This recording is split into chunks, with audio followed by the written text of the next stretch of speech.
Bonjour mon frère, bonjour ma sœur, bienvenue à ce pain quotidien du jeudi 12 septembre 2024. Je suis le pasteur Canon Désiré et je prie ce matin que le message de ce jour te fasse du bien et qu'il vienne régler un problème tout particulier que tu rencontres en ce moment. Parce que si Dieu a permis cette plateforme, c'est pour nous faire du bien. Le thème de ce mois, c'est « Rendez témoignage » et le thème de la semaine, « Message des témoins ». Le thème du jour qui nous réunit en ce moment, c'est la résurrection. Notre texte de base se trouve dans Actes 4, 33. Nous lisons la parole de Dieu avec révérence. Les apôtres rendaient avec beaucoup de force témoignage de la résurrection du Seigneur Jésus et une grande grâce reposait sur eux tous. Je rappelle que le thème de ce jour est la résurrection. Comme nous le savons, lorsqu'on parle de résurrection dans la Bible, on se réfère à notre Seigneur Jésus-Christ. Et donc, la résurrection de Christ est son retour à la vie dans un corps glorifié après sa mort sur la croix le troisième jour. Cette réalité est à la base de tout le christianisme. Si Christ n'était pas ressuscité, il n'y aurait pas de salut. Bien-aimés, la résurrection de Jésus-Christ est un événement qui échappe à l'histoire, mais qui a laissé dans l'histoire des traces exceptionnelles. Rendre témoignage de la résurrection du Seigneur Jésus-Christ est un puissant moyen pour garantir notre héritage en Christ, pour préserver nos acquis en lui, pour sauver le monde. C'est donc à juste titre que Acte 4, 33 nous fait le récit du témoignage que les apôtres rendaient de la résurrection du Christ. Voyons donc quelques vérités fondamentales du témoignage de la résurrection de Jésus-Christ. Vérité numéro 1.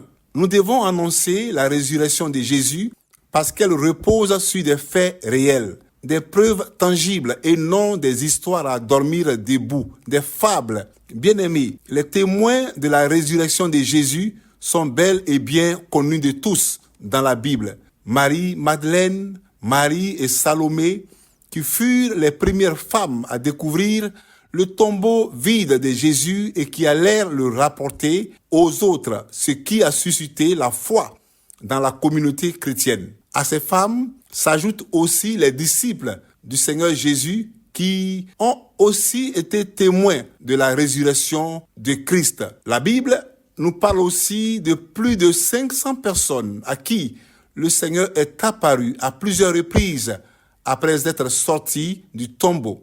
Pour donc clôturer cette première vérité, nous avons la Pâque, fête la plus importante du calendrier chrétien, qui célèbre la résurrection du Christ, élément central de la foi chrétienne.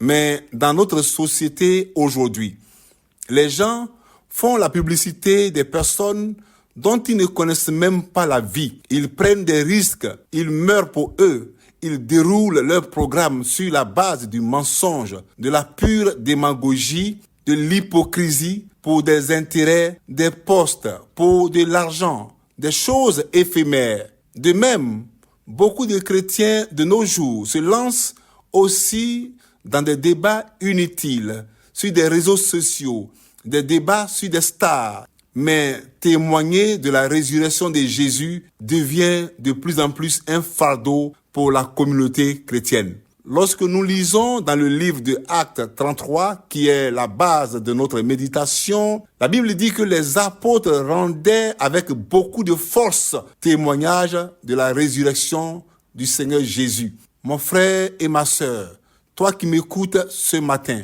de qui rends-tu témoignage lorsque tu ouvres ta bouche au travail, en famille, sur les réseaux sociaux, avec tes amis, en voyage? L'apôtre Paul dit dans Actes 4, 20, « Car nous ne pouvons pas ne pas parler de ce que nous avons vu et entendu. » Dans notre entourage, beaucoup ne croient pas encore que Jésus est ressuscité. Certains disent même que nous, chrétiens, nous mentons, nous racontons des histoires. Que fais-tu pour amener ces personnes à comprendre, à croire que Jésus a vaincu la mort, que Jésus est ressuscité et qu'il vit éternellement? Vérité numéro 2. Témoigner de la résurrection de Jésus-Christ amène le salut au monde. Ça amène la conversion massive des âmes, comme dans le livre des Actes des Apôtres, où Pierre a rendu témoignage de la mort et de la résurrection de Christ, et 3000 personnes se sont converties. Paul dit dans Romains 10, verset 9, « Si tu confesses de ta bouche le Seigneur Jésus, et si tu crois dans ton cœur que Dieu l'a ressuscité des morts, tu seras sauvé. » C'est exactement ce que ces 3000 personnes, le jour de la Pentecôte, ont fait après avoir entendu le témoignage de la résurrection de Jésus de la bouche de Pierre. Et beaucoup ont sauvé leur vie. Bien-aimés, nous ne devons pas laisser le diable fermer notre bouche pour nous empêcher de témoigner de la résurrection de Jésus. Vérité numéro 3.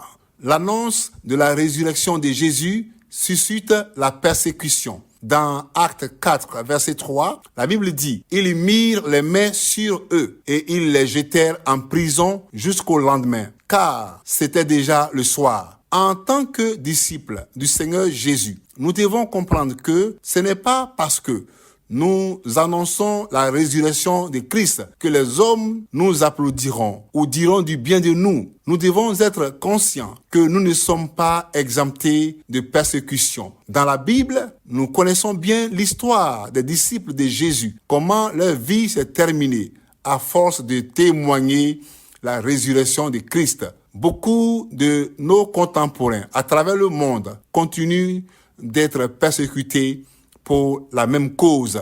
Vérité numéro 4. Il y a une grande grâce qui repose sur ta vie lorsque tu annonces la résurrection de Jésus. Bien-aimé, on n'annonce pas la résurrection de Christ pour avoir quelque chose en retour. Ce n'est que la conversion des âmes. Mais une chose est sûre, Dieu n'est pas injuste, comme le dit la Bible dans Hébreux 6, 10. Pour oublier votre travail et l'amour que vous avez montré pour son nom. La grâce que Dieu t'accorde pendant que tu annonces la résurrection de Christ peut être une délivrance d'un mal quelconque. Ça peut être une délivrance professionnelle, matérielle, financière. Ça peut être un mariage, un enfantement. Ça peut être la guérison et j'en passe. Vérité numéro 5. En témoignant que Christ est ressuscité des morts, tu le seras aussi. Ne confesse donc pas la résurrection de Jésus dans tes 4 murs, dans ta chambre, mais annonce-le aux personnes autour de toi, car nous sommes sauvés pour sauver. À ce stade, tu pourras dire aisément, comme l'apôtre Paul, « J'ai combattu le bon combat, j'ai achevé la course, j'ai gardé la foi. » Parce que témoigner au monde que Jésus est ressuscité est une preuve de grande foi. Frères et sœurs, le Seigneur me met à cœur de nous conduire dans une prière de repentance pour toutes les fois. Nous avons eu l'occasion de pouvoir rendre témoignage de la résurrection de Jésus aux autres. Et nous ne l'avons pas fait pour une raison ou une autre, où nous nous sommes excusés, où nous avons gardé la vérité captive. Le Seigneur nous dit de nous repentir de cela. Seigneur Jésus, je viens à tes pieds, divin roi, te demander pardon. Toutes les fois, j'ai eu l'occasion de pouvoir rendre témoignage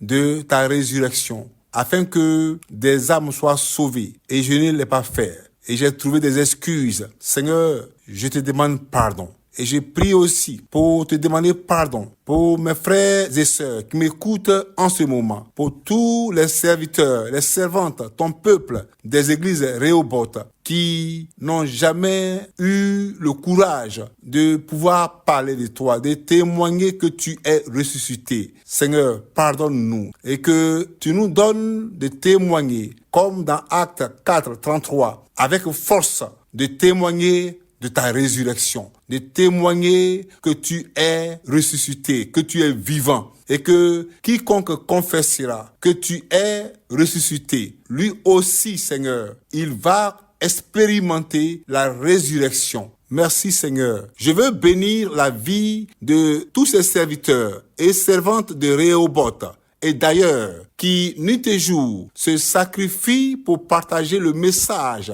de la résurrection de Jésus-Christ à travers des programmes d'évangélisation. Je veux aussi, à travers cette exhortation, nous encourager à témoigner que Christ est ressuscité. Nous ne devons pas laisser le diable fermer notre bouche pour nous empêcher de témoigner de la résurrection du Seigneur Jésus-Christ.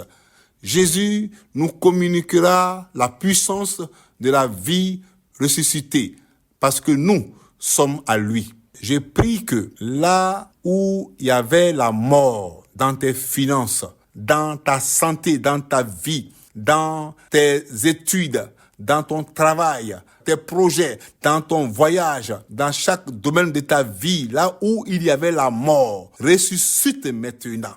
Dans le nom de Jésus. Seigneur, merci. Nous te bénissons. C'est dans le nom de Jésus que nous avons prié. Bénédiction.